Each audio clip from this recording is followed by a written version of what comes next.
Morning friends, today we discuss the KDC protocol. KDC stand for the Key Distribution Center for generation of the session keys. So the content we will study: limitation of the Diffie-Hellman protocol for generation of the session keys, discussion of the KDC protocol for generation of the session keys, limitation of the KDC protocols. So limitation of the Diffie-Hellman protocol.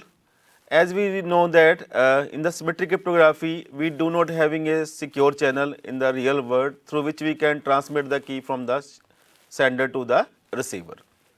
Second limitation in the Diffie-Hellman protocol is that in the Diffie-Hellman protocols, we are finding the value of R1 and the R2, and we are exchanging the value of R1 and R2 in the plain text. If the x and the y is not too large, attacker can predict the value of x and the y from by knowing the value of g and the n. So that is the second limitation of the Diffie-Hellman protocol, in which we are sending the R1 and R2 in the plain text. Third, in the Diffie-Hellman protocol, there is a possibility of the man in the middle attack. So these limitations will motivate us to develop the new protocol. So in this lecture, we will discuss the KDC protocol for generation of the session key, which will remove the limitation of the Diffie-Hellman protocols. So in the KDC protocols, what we have the key distribution center, and all the client, Alice, Bob and the so on, all are registered under the KDC before they generate the session keys. And there is a symmetry key between the KDC and all the registered clients. So we are assuming that K is the key between the Alice and the KDC, and the KB is the key between the Alice and the Bob. So here how KDC protocol will work: if Alice want to communicate with the Bob, it will send the oven ID Alice and the receiver is the Bob, sent to the KDC. Then the KDC will check whether both the entities, both the client are registered under me or not. If both the entities are registered under me, it will generate the message number 2. In the message number 2, it will generate the two encrypted messages.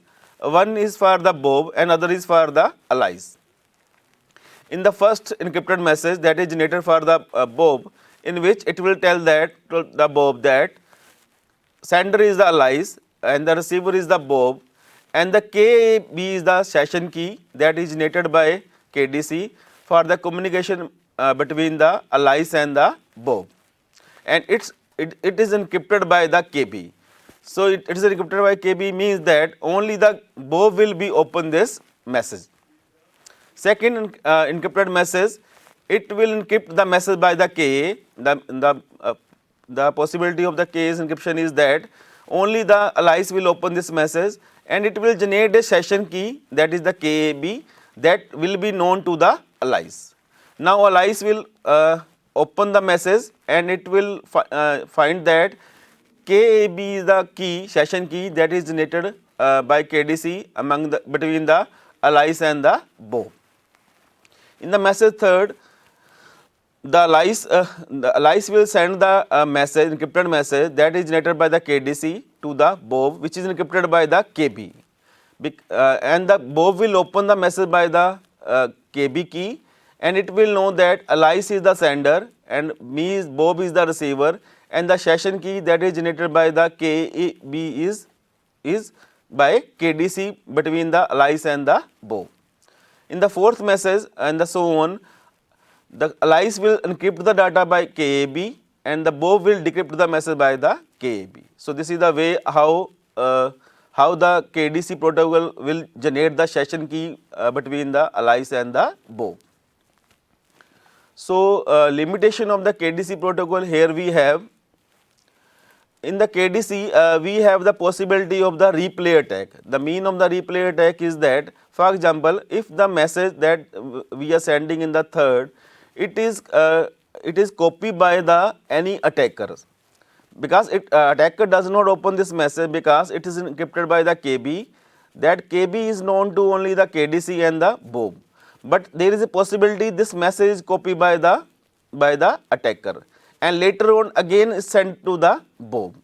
So Bob does not know whether the message is sent by the KDC and whether the message is sent by the copy sent message by the attackers.